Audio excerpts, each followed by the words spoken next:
A robot just ran a half marathon faster than any human ever has. And beat all 12,000 people in the race while it was at it.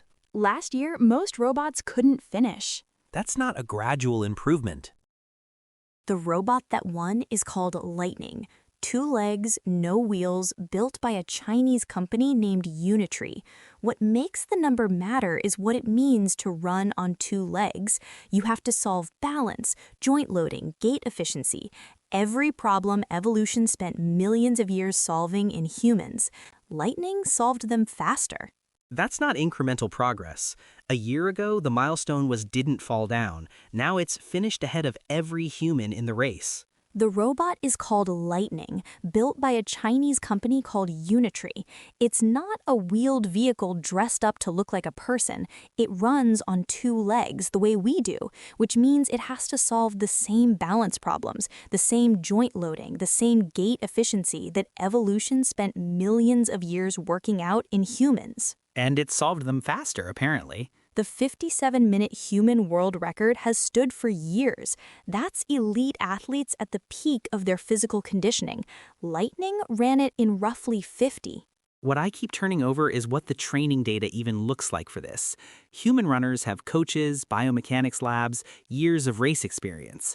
The robot is iterating on something different. Simulated environments, physics models, probably millions of virtual training hours compressed into months of real time. Which means the learning curve isn't shaped like a human learning curve. It's not linear. You can run the simulation overnight. So the question isn't really whether robots will match human physical performance. We're past that. The question is what happens when the thing that was always assumed to require a human body, showing up, moving through physical space, doing work that needs legs and arms and balance, doesn't require one anymore. Warehouses, construction sites, disaster response, those have always been the examples. But a half marathon is different from a warehouse because nobody designed the course for a robot.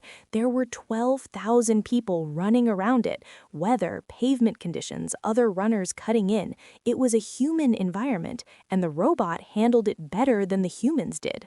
Unitree's other robots have been showing up in factories and logistics operations already. Lightning is a different platform, but the underlying progress is the same company, the same engineering momentum. 7 minutes faster than the best human ever, and we're still in the part of the curve where the improvements are coming fastest. Meanwhile, someone handed an AI a software flaw and a credit card. $2,200 later, it was inside. A security researcher just built a working exploit for Google Chrome using an AI chatbot. An exploit is a piece of code that breaks through a program's defenses and hands an attacker control of your machine, the kind of thing that has historically taken a specialist months to build. Total cost this time, $2,283. Google pays $10,000 to anyone who finds and reports that kind of vulnerability, so this already turns a profit. And the AI did almost all of it, nearly 2,000 back-and-forth exchanges, and the human's job was mostly just steering it around dead ends.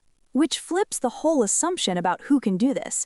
For a long time, building something like this required years of specialized knowledge, nation-state hackers, criminal organizations with serious infrastructure, not one person with a credit card and an afternoon. $2,283 is a flight to Europe. It's a used car payment. It's nothing. And that number goes down. These models get cheaper every few months. The one that costs $2,000 today costs $400 in a year. The researcher wasn't trying to attack anyone. They published it to show the gap is closing. But the gap closing is the problem. The people who follow responsible disclosure rules and publish their findings aren't the ones you're worried about. There's a category of attack that used to require a team and a budget. It now requires a subscription. And the 2,000 conversations is the part that stays with me. That's not a shortcut. That's actual work.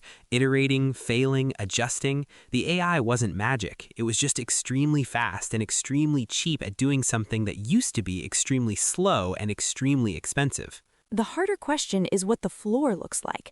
How cheap and how fast does this get before the category of person who can do it stops meaning anything at all? The most dangerous job in a ground war isn't storming a position, it's delivering ammunition to one.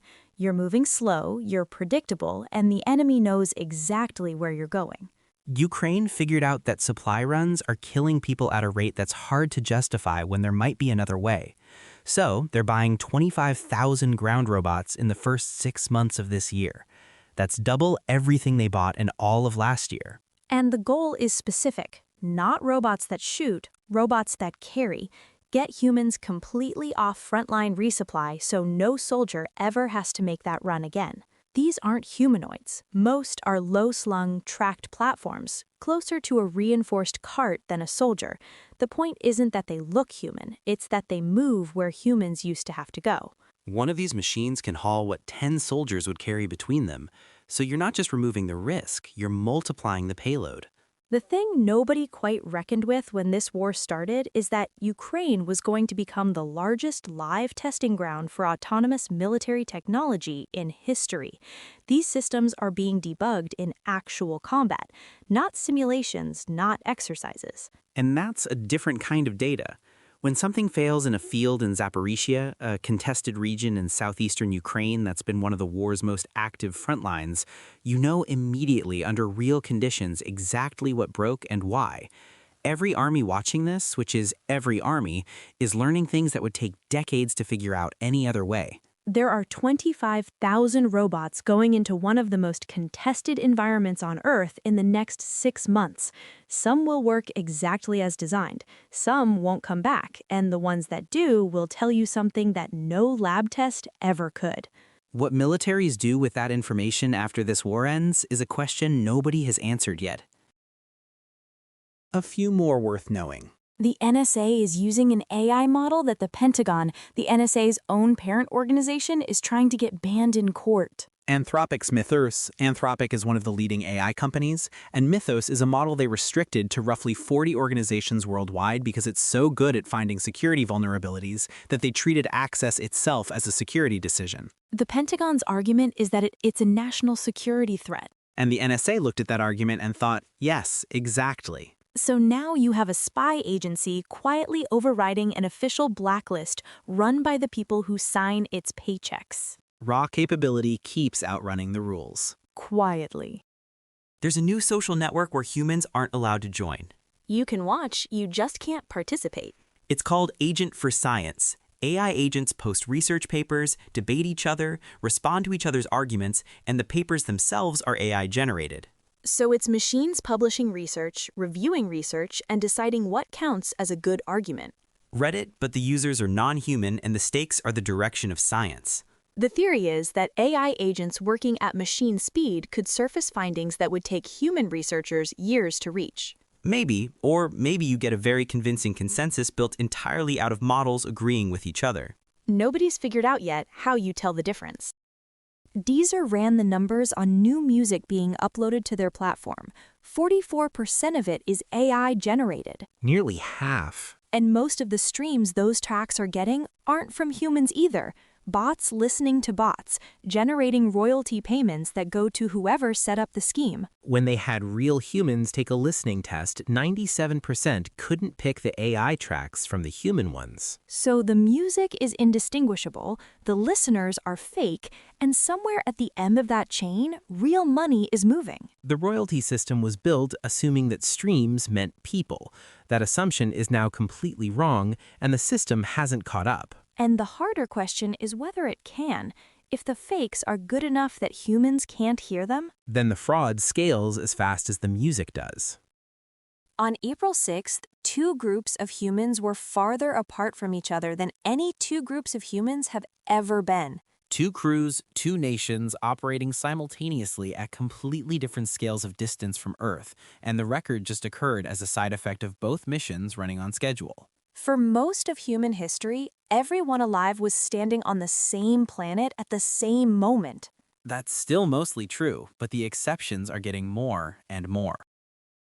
Robots running half marathons, AI finding exploits for $2,000, 25,000 machines heading into a live war. The pace isn't slowing. Tomorrow we'll see what else moved while we weren't looking. See you then. Singularity Pulse is for informational purposes only. Nothing here is financial, legal, or professional advice. Views expressed are our own. I'm Knox. Every Saturday on Pulse Deep Dive, one story, the history, the present, and what comes next. Find it wherever you listen. Origins is a different kind of show. Every Sunday, we investigate the forces that shape the modern world, the geography, the science, the commerce, the decisions made centuries ago that are still playing out today. Find it wherever you listen to this podcast.